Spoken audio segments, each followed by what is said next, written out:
That was when Bagheera was just little, huh? Yeah. Makwa.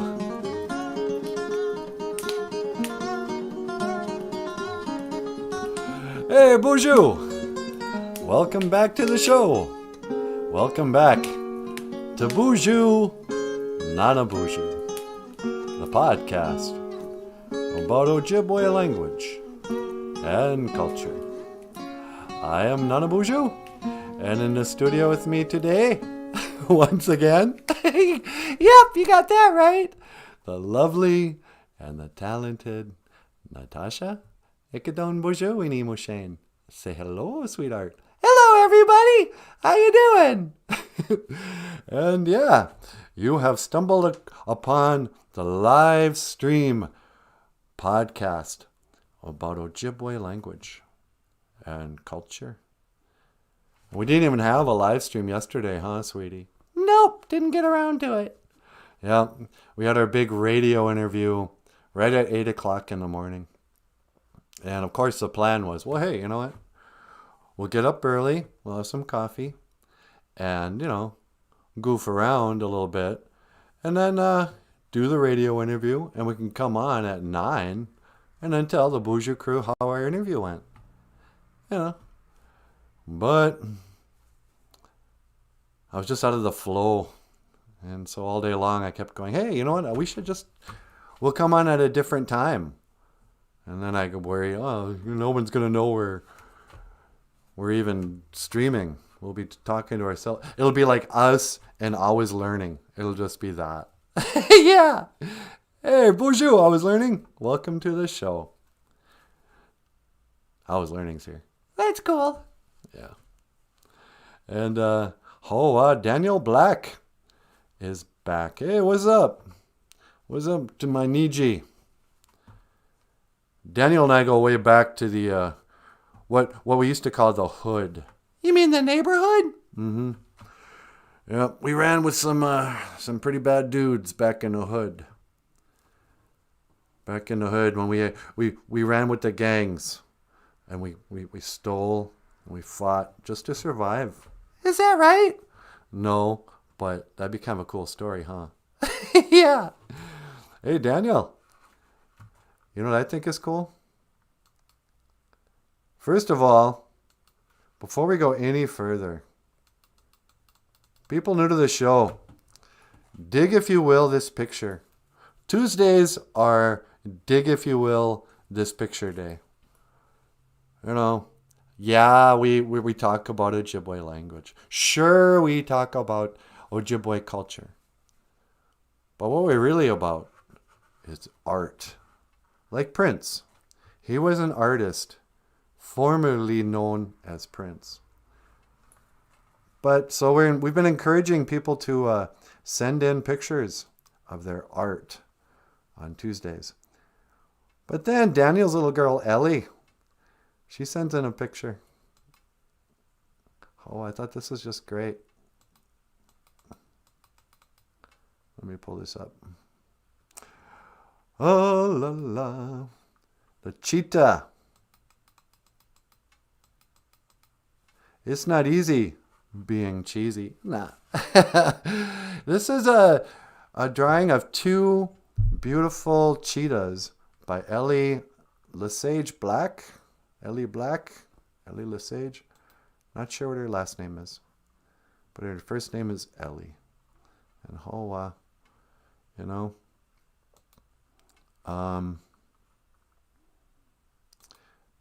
the Ojibwe language, we call cats, not that. Gajagaints is a cat. But a cheetah is a big old cat, so we'd call that cat a Gajagaints, a great cat. But I think this old Ellie, she's a real Mizinabi Ike Winani, huh, sweetie? I'll say it's just gorgeous. I mean, look at all the detail. And I love the little kitten's big old eyes with the reflections in there. Oh yeah, that's really good. Okay, here Daniel says her full title is Ellie Black, White Bear Girl. Oh, what? White Bear Girl. What is she? Wabi Makwa Ikwe or something. Wabishke Makwa Ikwe. Oh, wow. Well, Ellie, I think you're a good artist. Mizunabi Ike Winini. Well done. And if you would like to see more of Ellie's art, go to your local museum. I'm sure she's got more art there, huh, sweetie? Probably, huh? Well done, Ellie. Keep it up. To be an artist is a very sacred thing in the Anishinaabe way. They say that the Kichi Manadu, the Great Spirit, he will give you gifts. And you must use those gifts. Because if you don't use those gifts, he'll take them away again. So let's say you like to draw. And that's a gift. Your joy of drawing. And then you might also be given the gift of good eyesight and good eye-hand coordination. So now you can draw really well. And you can make these beautiful drawings. But then somebody says, hey, you know what? Quit showing off. Not everybody can draw as well as you. So you shouldn't draw so much. You're going to make someone else feel bad. And you stop drawing. And you start to think, oh, it's not important. I have to do other things. Well, if you stop drawing, the next time you go to try to draw, you won't be able to. It won't look good. You'll feel really clumsy and you'll go, what happened? I used to be a good drawer. I said, well, you stopped using your gift. And so Creator took it away. I've seen it happen to guitar players. Guys who could play guitar really well. And then they set it down for a long time.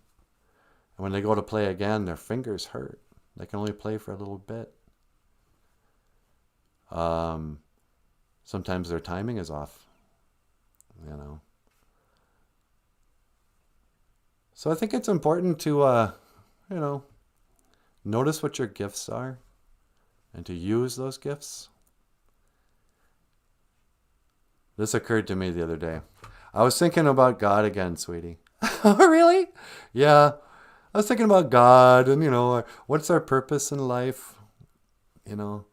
Is there such a thing as having a purpose? I mean, what can that possibly mean, a purpose? Oh, yeah. I was born to, sell flare pens.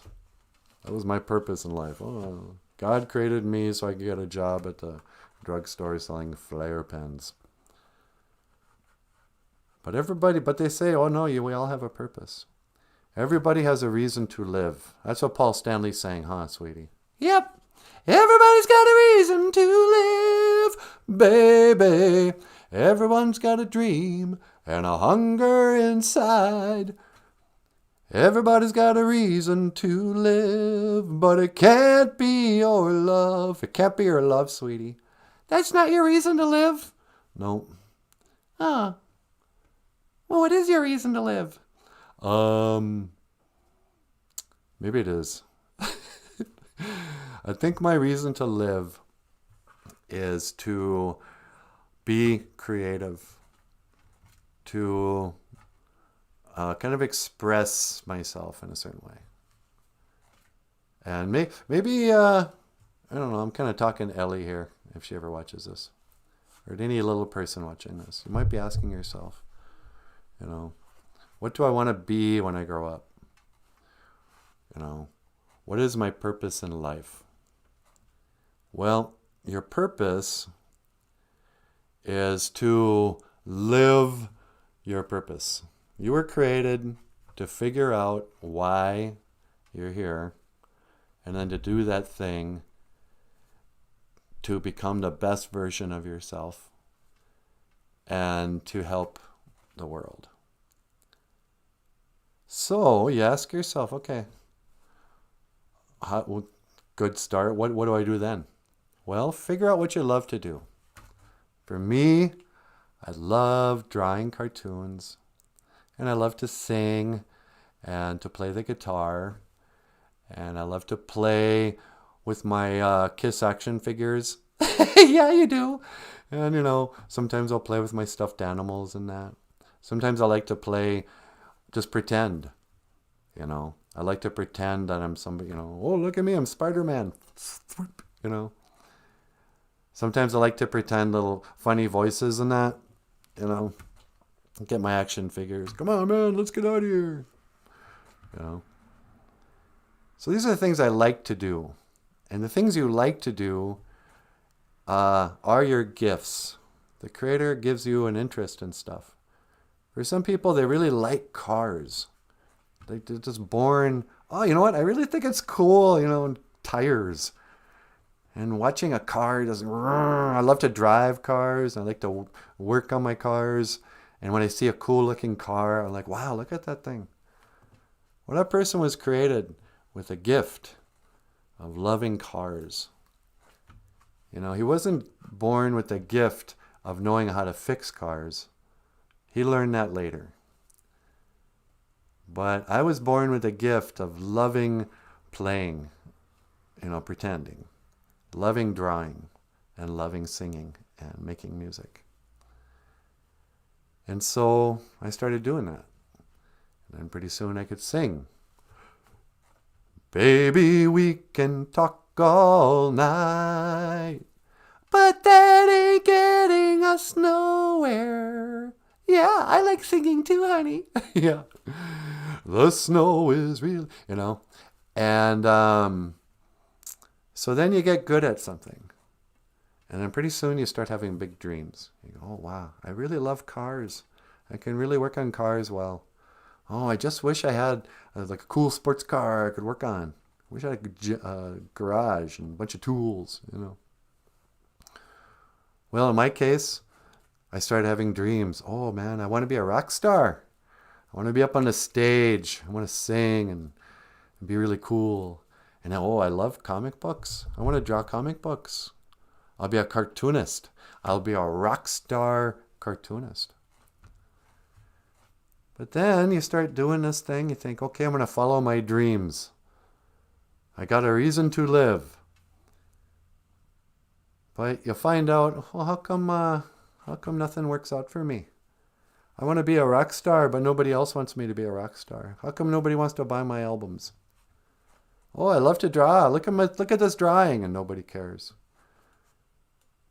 And maybe you start to get mad. You go, gee, Creator, how come you make me love this stuff and make me want to have this dream, but then you don't let me live my dream?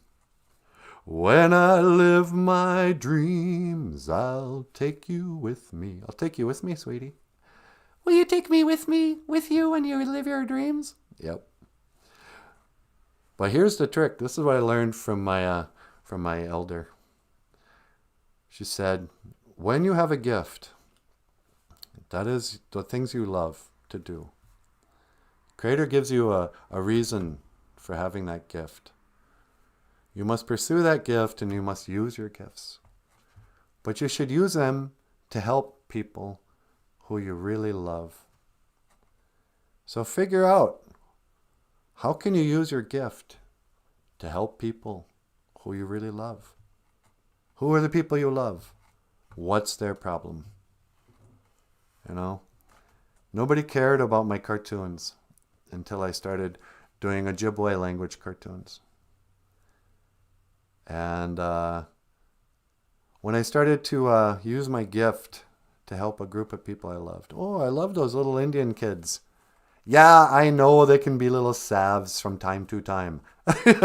I'm not saying they're perfect kids. But, they're good kids. But they got problems. They don't know their language. They don't know their culture. They're getting a lot of bad advice on how to act and how to behave. They think they have to act all tough and mean, and they got to be like gangsters. It's like, no, that's not our way. How can I use me loving to draw cartoons and play and sing and play songs and play with my dolls? How can I do that to help this group of kids I care about with this problem? Well, that's all you got to do. Then the creator, Gitche Manadu, he meets you halfway. He goes, hey, guess what? Here's an opportunity. I want you to, I don't know, start a language podcast. Do something the kids will like, and then you can talk to them about the language and the culture and the history. You can tell them about their grandparents. Maybe they don't know yet. There's some kids on the res don't even know they're Indian. Hey, by the way, kid, I know no one has explained this to you yet. Everyone acts like you already know. You're an Indian. Your people come from this land. This is the old country. Your ancestors didn't speak English. When you can use your gift to help somebody, the opportunities come, and Gitche Manadu will take care of you. And that's actually the dream that you think you have. So, like Ellie, you love to draw, apparently. You must love to draw, because you wouldn't have drawn anything so beautiful. But what is it? Do you love cats? Or do you love to draw? Is this a mama cat and a baby cat? Because it's what it looks like. Think about how you can use this to help somebody. Maybe you're going to draw a children's book about a baby cheetah and her mama cheetah. And they get hooked on Cheetos. You think so? Yeah, remember that? The cheetah from the Cheetos commercial? It's not easy being cheesy. But yeah. So that's what I was thinking about with the creator. Is there a purpose to life? And I think if there is, it's to do what you love. There's a reason we love to do certain stuff. I don't think we're really here to be crying around and complaining about our lives. I think that's what happens when you don't get to live your purpose. And that's the fun of growing up. Try stuff. Figure out what your purpose is. You might be surprised. And this might start making sense to you. Maybe you're the only one in your family who loves cars. Your dad couldn't teach you anything about cars. He just drops it off at the garage and lets a real man work on his cars. But you want to change the oil yourself. You go, why am I like this? Well, you got that mechanic DNA. You just love cars. There's nothing wrong with that. That's cool. I don't really care for cars. I don't like driving. I don't know anything about cars. I ignore paying attention. If I could walk there rather than drive, that's what I'll do. I'm just not made that way. But some people are car people. Some people are carpenters. They like to build. Some people are artists. They like to create beautiful things. Some people are storytellers. My buddy's grandma, Mariana, she told me once. She goes, there are two types of people. They're hand clappers and toe tappers. And she says to me, she goes, you're a toe tapper. You need to find yourself a good hand clapper. What do you mean by that?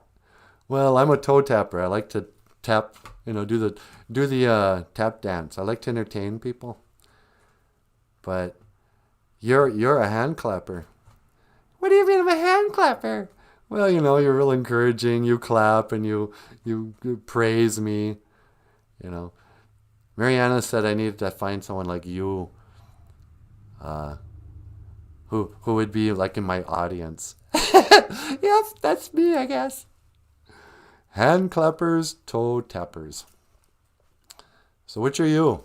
Are you a hand clapper or a toe tapper?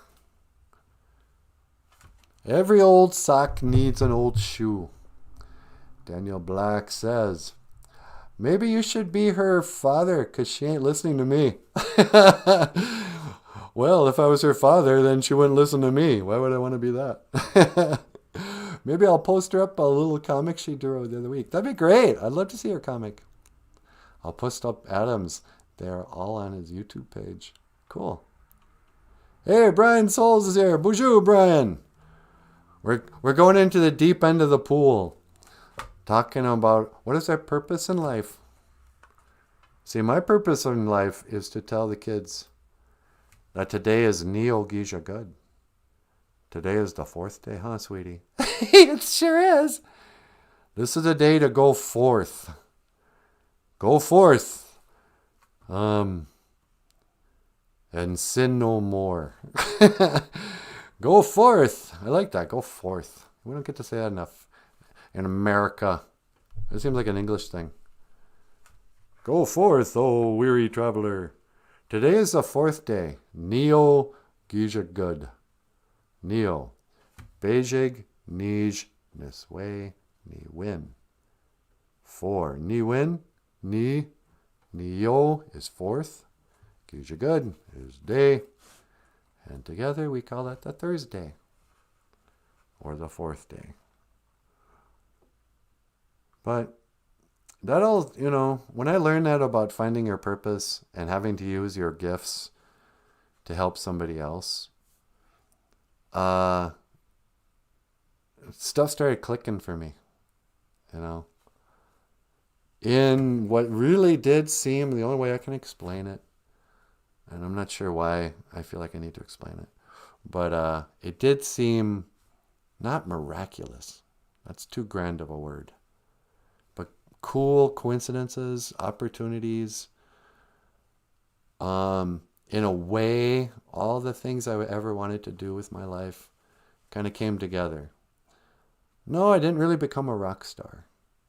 But I did become somebody who got to sing in front of people and make music videos and write songs and perform. When I was trying to do that the traditional way, start a band, call the manager of a bar, hey, can we play there? We'll probably bring a whole bunch of people in, lie. Go through all that work, nobody cared. Maybe weeks of effort, months sometimes, getting a band together, writing a set list, learning, 4 hours worth of music. All that coordinating for what? $500 split 6 ways. And then, drive home at 2 a.m, drunk, with all your gear. But then when I started to use the gifts I have, and no, I wasn't just born knowing how to play, Stairway to Heaven. But my gift of loving how to play, just spending time playing guitar, when I started to use that to help the problems that little kids I cared about had, then Creator gave me all kinds of opportunities to do that. So yeah, that brings me right around to what happened yesterday. So we get interviewed on the radio, talk about boarding schools and being a descendant of boarding school survivors and that. And then they play the song Home. I'm like, that's kind of cool to know your song is being played on the radio. Went out to the car right away so I could hear my song, being played on the radio while I was driving in the car. Who cares, but it was kind of cool. Okay. But yeah, so the secret to happiness, to find out what your gifts are. What do you love to do? What are your interests? What are the things that people thank you for doing that you just do anyway? Some people are just great babysitters. There are some people who are just born to raise children. You're good at making meals. You're good at, entertaining the kids in a good way. You know how to keep the peace. And, you're fun and all that stuff. Maybe your goal is, your purpose in life is to have kids. Maybe you're supposed to start a school. Maybe you're supposed to start a theater troupe. Who knows? You know? Figure out what you love to do. What is the thing that is your gift? Not the thing you're necessarily even good at. You can be bad at this thing you love to do. It's like, oh man, I just love football. But I'm just a little guy. How can I want to be a football player because I love football, but I'm not big enough. Well, figure out what do you really love? Do you love watching football, understanding the game, talking about it with your buddies? Then maybe you're supposed to be a sportscaster. Do you love playing the game football, even though you're not big? Why? Figure out what it is you love, and then figure out who you love. Some people, they love, the poor little res kids with no dads living at their grandma's. Some people love old people. Oh, gee, I just love those old people. I should go down to the nursing home. I should bring my musical talents to the nursing home. What's wrong with my arm here?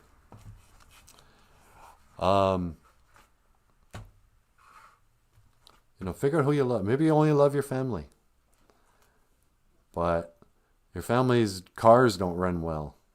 Well, start to fix your family's cars. Then pretty soon you're going to realize, hey, you know what? I can make a living at this. Use your gift to fix the problems for somebody else that you love. Because you're not going to be motivated to help somebody you don't love. It's like, I could really, the Satanic Church could use a paint job. Hey, let's go down and volunteer at Planned Parenthood.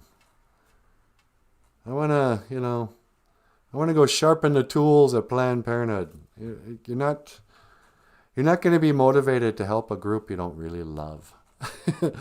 You have to go love a group that you want to help. Then you can do whatever you want. Just watch what happens. I love movies. Okay. Do you love watching movies? Do you love acting, pretending? Do you love making videos? Do you love telling stories? Figure out what you love. And then use that thing to help a group. How can I take my love of watching movies to help the starving children in Africa? Yeah, well, every film festival,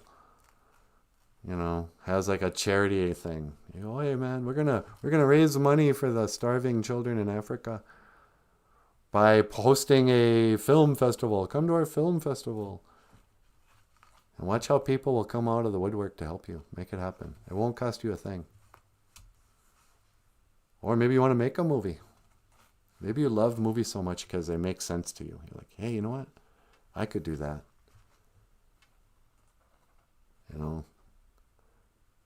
When I was a little kid, I saw Elvis Presley, and I loved what he did. Oh, I loved that music. I loved just hearing his emotion in his voice. And then I liked watching him perform, and I thought his clothes were cool. And he looked like he was really having fun. But pretty soon on, I pictured myself not being in the audience watching him. I wanted to be up on the stage with him. I was like, yeah, that's where I kind of feel like I'll belong, right up there with Elvis. And I wish I was playing that guitar next to like Elvis. Figure out what you love. But use that thing to help somebody. I think that's the reason why so many people are so unhappy, huh, sweetie? You think they're not living their purpose? Exactly. There's a lot of people who are out there, they got good jobs. Yeah, I'm very successful. I'm very lucky. I went to college and I got a degree in, architecture. Now I'm working at an architectural firm and I'm making $95,000 a year. And I can afford, my car, and I bought a house and blah, blah, blah. But every morning he wakes up, he's like, oh, I don't want to do this. Puts on clothes he doesn't like. Gets in the car he doesn't want to drive to work to. You know, his boss freaks him out, and he goes in, and his whole family is proud of him. He's like, oh, that little guy, he grew up to be an architect. We're so proud of him. But while he's sitting there making all that money, he's like just wishing he could be fishing. It's like, you know, I always loved fishing. I just want to be a guy who fishes. This isn't for me.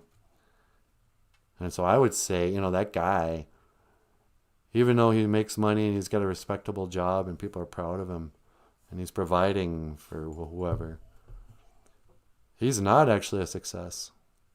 He's a failure. Because his gift in life was to fish, his love. And if he had figured out a way to use that gift to serve another group, you know, maybe, you know, tourists need a fishing guide. Nobody knows how to catch fish on Lake Winnipesaukee.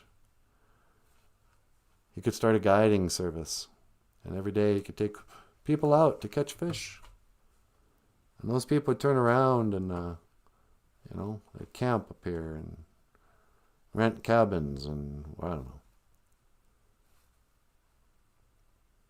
You're not a success if you're not happy. The only true success is happiness.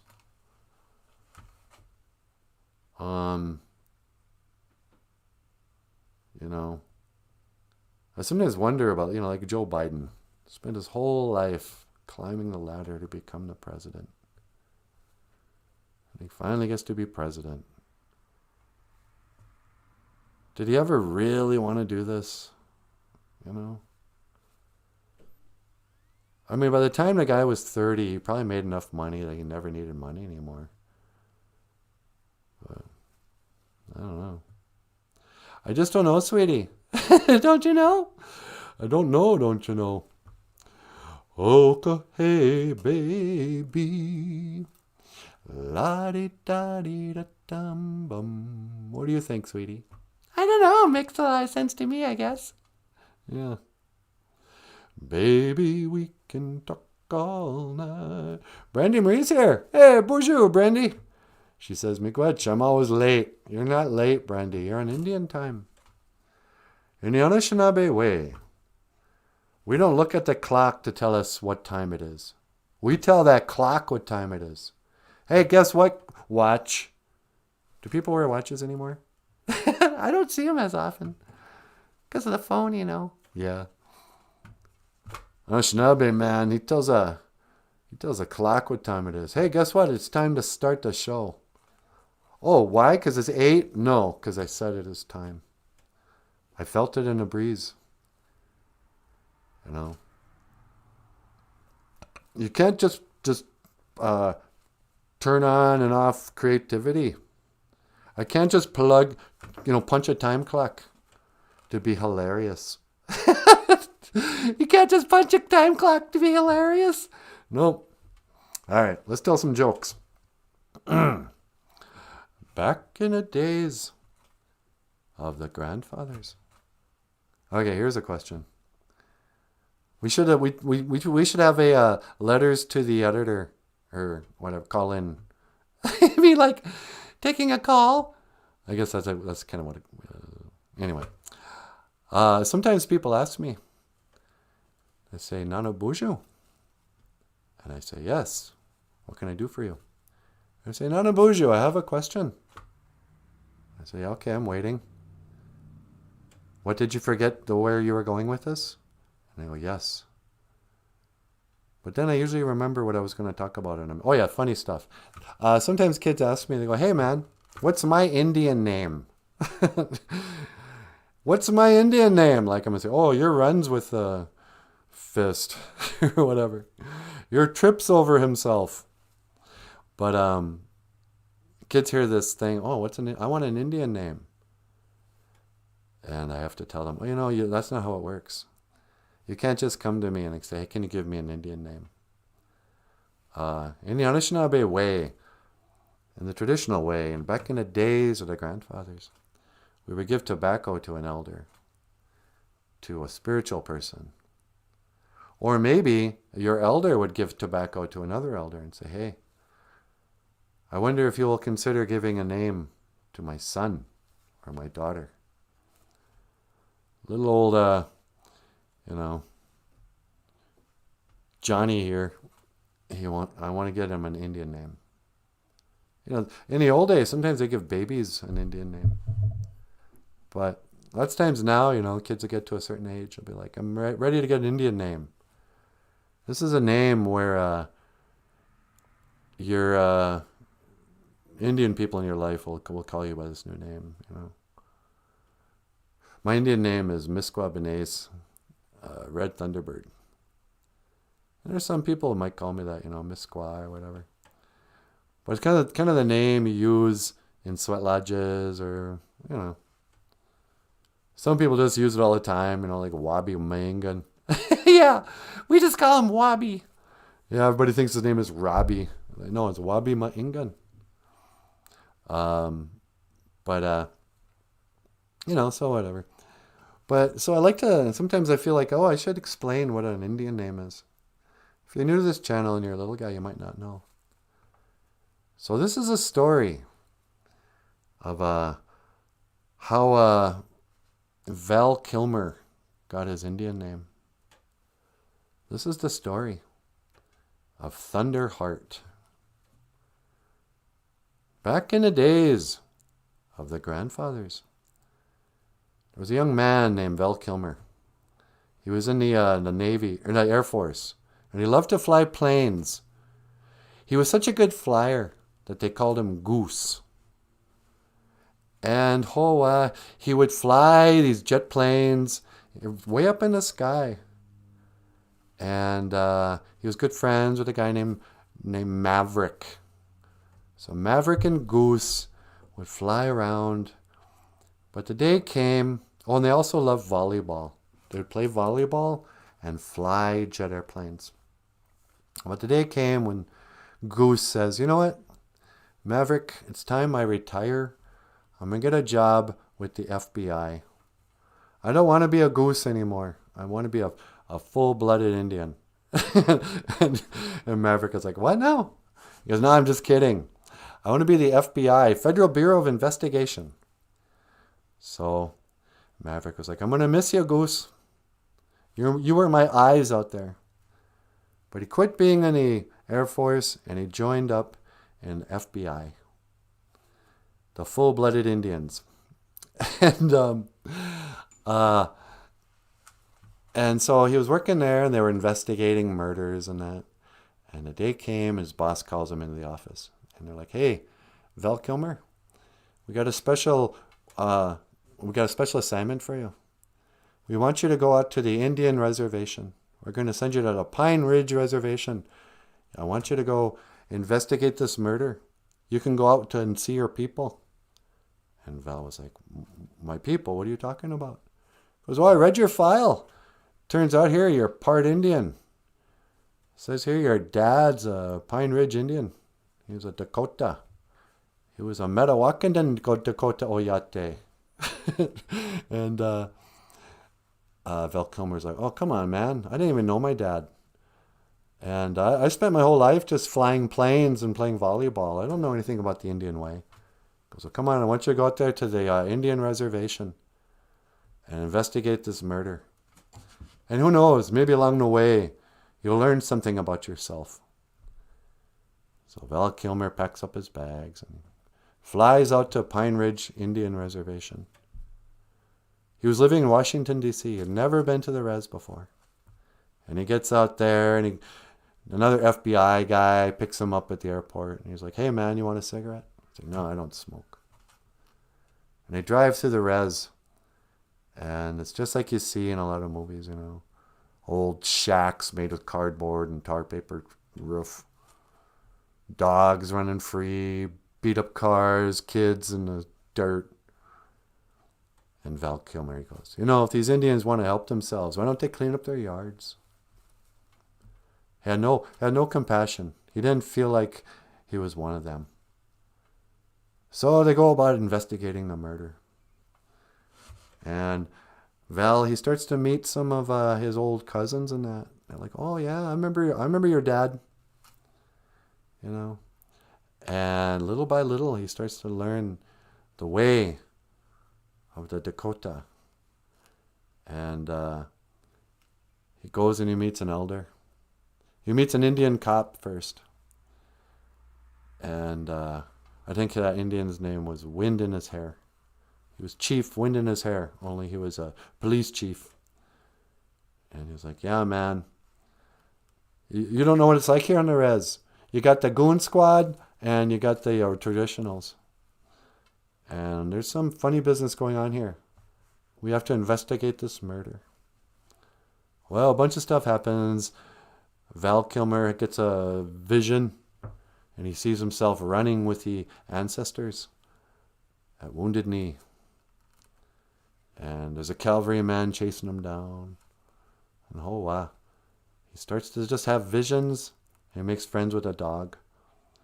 And he starts to realize that, hey man, these old grassroots Indians aren't the bad guys. It's actually the FBI. They're coming out here to broker a land deal. They're going to buy the rights to the uranium, to oil or something. But it's poisoning their water. And the FBI's don't want the Indians to know that they're doing this bad thing, so they kill people. Well, by this time, Val, he's gotten rid of his suit. He's learned to respect the elders. He's learned how to be just a regular reservation Anishinaabe. And so the big day comes. He gathers up the evidence, and he's gonna blow the lid on what's been going on here. It's corruption, he says. And he got a tape of proof that FBI's were working with bad Indian guys, and they were responsible for the murder.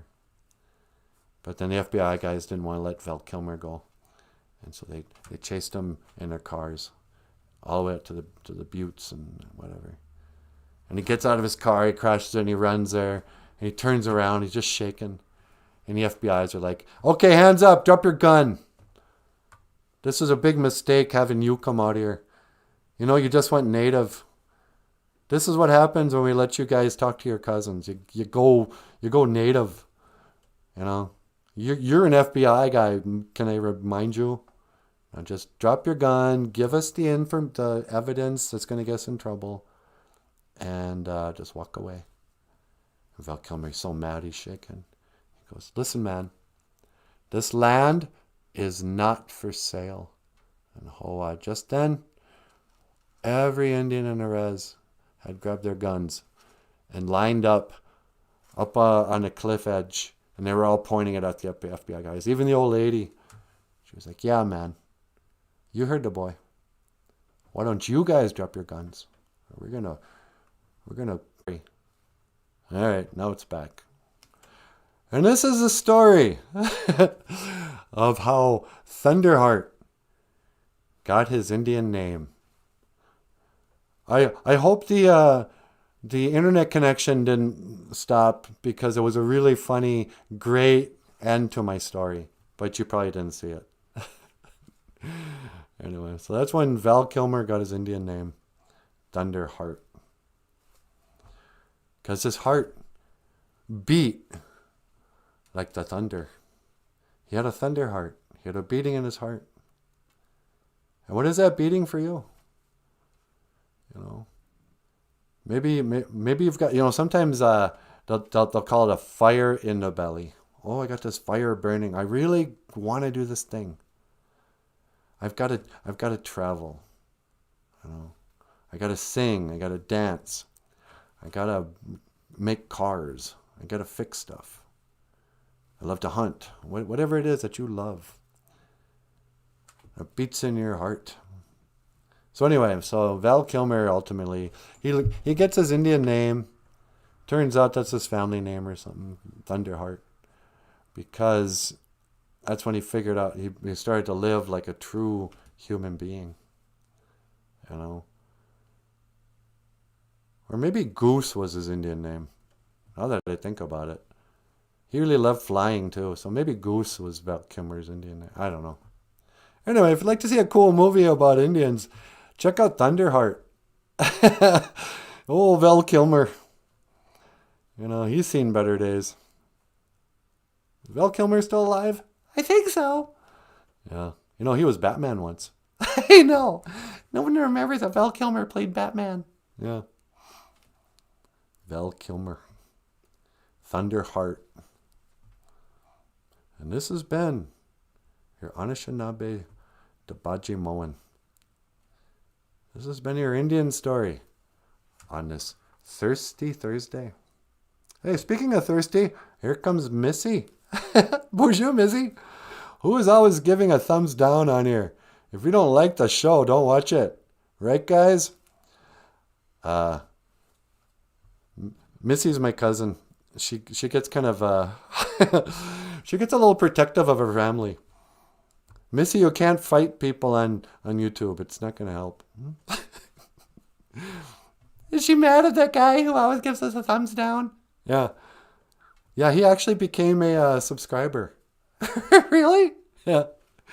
One of our haters, we have a troll who comes on here. And sometimes he writes bad words. But he watches. It's so funny. I would never watch a show I don't like. I don't understand it. I mean, I might make fun of a show I don't like. Like I've been meaning to do a show where I just make fun of comedians or something. But Missy gets mad. It's like, hey, why don't you come bring that thumb over here to the res? I'll break that thumb. Thumbs down, white guy, lighthearted humor. Of course, the Shenabs assume it's a non-Indian. Oh, you don't like our place? Well, this is our reservation. You don't like it? There's the res line. Go over there. Oh, I'm sorry. I think you must have us confused with PewDiePie. Or what's that? Oh, were you looking for the Joe Rogan podcast? Yeah, that's somewhere else. This isn't the Joe Rogan experience. I'm not Toe Rogan. Joe Rogan was really a big inspiration for the show, though, I have to say. You know, even though we don't watch Joe Rogan that much anymore, he really did a lot for podcasts. Yeah. He kind of showed you could just not have a script and just talk, and then that could be a show. But the show that really added a lot was Owen Benjamin, too. Owen Benjamin, Bertaria? Yeah. Onward to Bertaria. Because he had piano in his podcast, and he would talk about, flat earth and stuff like that. I stopped watching Joe Rogan when he became a gatekeeper. Joe Rogan was like the first guy who I ever saw really sum up the moon landing hoax in a good way.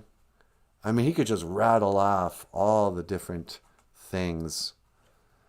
Just what the official story was and how it was impossible.